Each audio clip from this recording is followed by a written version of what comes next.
I still Point have of the floor. order. I have the floor, Mr. Point of President. order. I have the floor, Mr. President. The verified impeachment complaint be dismissed.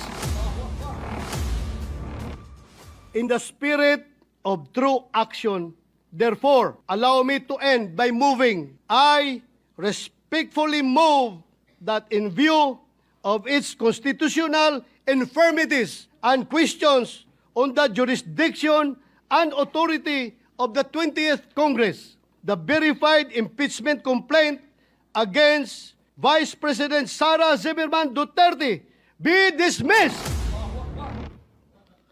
Immediately after the speech of the good gentleman from Davao, I move that any interpellation or any action, any seconding speech on the privileged speech be suspended momentarily after his speech to allow us to take our oath, which was the subject of the approved motion yesterday, and again, the subject, which was the subject of the approved motion yesterday, which is an offshoot of a question of privilege, which takes precedence over all motions.